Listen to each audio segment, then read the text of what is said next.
नमस्कार, मी सुनील लाटेकर आणि आपण पाहत आहात लोकसंदेश न्यूज। सांगली जिल्ह्यात प्रशासनाचा सतर्कतेचा इशारा। सांगली जिल्ह्यात मागील 48 तासापासून जोरदार पावसामुळे पाण्याचा साठा वाढल्यामुळे आज कोयना धरणातून पाण्याचा विसर्ग होत असून त्यामुळे सांगली जिल्ह्यात पूर परिस्थिती निर्माण होणार याचा विचार घेऊन प्रशासनाने नदीकाठावरील सखल भागातील सर्व नागरिकांना स्थलांतरित होण्याचे आवाहन केलेले आहे। त्याचबरोबर स्थानिक नगरसेवक, आमदार, खासदार यांनी सहकार्य करून आपल्या जनतेची मदत करावी, सखल भागातील नागरिकांना योग्य त्या ठिकाणी स्थलांतरित करावे असे प्रशासनाकडून आवाहन करण्यात आले आहे। नमस्कार। कृष्णा खोऱ्यातली पूर परिस्थिती हळूहळू तीव्र आणि गंभीर व्हायला लागलेली आहे आणि म्हणून सुरक्षिततेचे उपाय ताबडतोब कालपासून आखण्यास सुरुवात झालेली आहे। आपल्या सर्वांच्या माहितीसाठी काल 24 तासात 731 मिलीमीटर पाऊस हा नवजाला पडलेला आहे। कोयनेला 604 मिलीमीटर पाऊस पडलेला आहे। पहाटे 3 वाजेच्या नंतर थोडीशी उघडीप मिळालेली आहे। आजपर्यंतच्या रेकॉर्डप्रमाणे 24 तासात 12 TMC पाणी आत्तापर्यंत जास्तीत जास्त कोयना धरणात आलेलं होतं। पण आज मात्र जवळपास 18 TMC पाणी त्यात येईल असं गणित दिसतंय आणि त्यामुळे आपल्याला जो 10,000 क्युसेकचा डिस्चार्ज कोयनेतून आहे तो आपल्याला वाढवावा लागतोय। नदीच्या पात्रात धरणाच्या नंतर जी पाऊस आहे ते कराडच्या पुढे त्याची तीव्रता कमी झालेली आहे।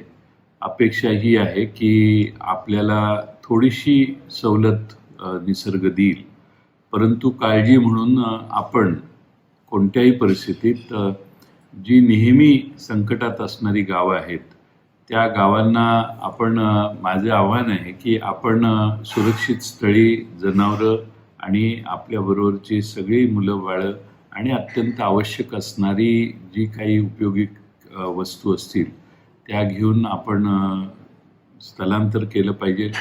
ताबडतोबीनं स्थलांतर करणं हा त्याच्यावरचा मार्ग आहे। मला माहिती आहे की फार मोठी आबळा यामुळं सर्वांचीच होणार आहे, परंतु निसर्गापुढं आपल्या सर्वांना मर्यादा आहे। सांगलीला आयर्विन पुलाला जवळपास आज 39 फूट उंची आहे, पण पुढच्या काही तासात ती वाढेल आणि ती कदाचित 45-46 आणि हळूहळू कदाचित 52 फुटापर्यंत जाईल। आणि म्हणून सांगलीतही मी सूचना दिलेल्या आहेत की 52 फुटाचं गणित धरून आपण लोकांना इव्हॅक्युएट करावं, बाहेर येण्यासाठी आग्रहाने विनंती करावी।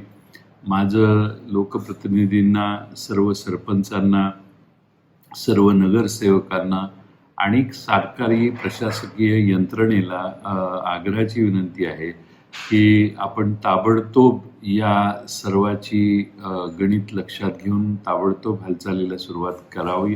मी सकाळपासून अनेक अधिकाऱ्यांशी बोललेलो आहे। सतत कोयना धरणात आणि वारणा धरणात किती पाणी पडतंय, पावसाचं आणि विसर्ग किती आहे याच्यावर नियंत्रण आहे आपलं, परंतु वारणेतही 30,000 क्युसेकचं पाणी आपण सोडतोय आणि त्यामुळं काही गावात वारणा काठाला पाणी वाढलेलं आहे। आपण हे पाणी कमी करणं अत्यंत आवश्यक आहे। आज खबरदारीचा उपाय म्हणून आपण जर आज पाणी नाही सोडलं तर कदाचित याच्यापेक्षा आणखीन जास्त पाऊस आला तर आपल्या नियंत्रणात काहीच राहणार नाही। कृष्णेचा विसर्ग पुढं अलमट्टीकडे जाणारा जो आहे तो 2 लाख क्युसेकपर्यंत अलमट्टीलाही विनंती केली आहे, त्यांनी विसर्ग वाढवावा, पण अजून तिथंपर्यंत पाणी पोचायचा प्रश्नच आलेला नाही।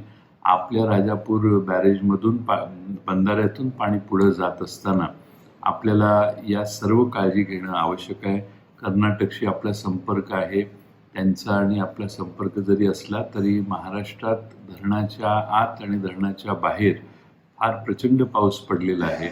कोल्हापूर जिल्ह्यातही पाऊस मोठ्या प्रमाणात पडलेला आहे आणि म्हणून सर्व नागरिकांना, सांगली जिल्ह्यातल्या, कोल्हापूर जिल्ह्यातल्या सर्वांनाच माझी विनंती आहे की परिस्थिती कदाचित आणखीन ॲग्रेवेट होईल, आणखीन अवघड होऊ शकते आणि म्हणून वेळीच माणसं बाहेर काढणं हा सगळ्यात प्राधान्य असणं आवश्यक आहे.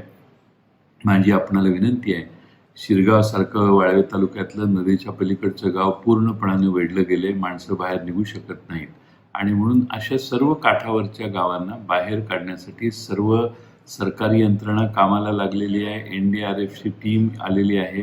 त्या पद्धतीनं आपण करणार आहे, पण बोटी येण्याची वाट बघायला नको. आधीच आपल्या जे शिल्लक वाटा आहेत त्या हाताळून आपण जनावरं आणि जनावरांसह, कारण बऱ्याच वेळेला मागच्या वेळी असं लक्षात आलं की जनावरं असल्यामुळे लोक बाहेर पडत नाहीत आणि माझी विनंती आहे की जनावरांसहित बाहेर या. जनावरांची आणि सर्वांचीच काळजी घेण्याची यंत्रणा आपण उभी करू. तुम्ही चिंता करू नका. फक्त आपण आत्ता मात्र आहे त्या ठिकाणातून सर्व महत्त्वाच्या वस्तू घेऊन त्या ठिकाणाहून बाहेर पडावं आणि गावं, मी BDO, तहसीलदार, प्रांत, जिल्हाधिकारी, जलसंपदा विभागाचे सर्व अधिकारी या सर्वांशी बोलतोय आणि सर्वजण सूचना देतील त्याचं आपण सर्वांनी पालन करावं ही आपल्याला नम्र विनंती.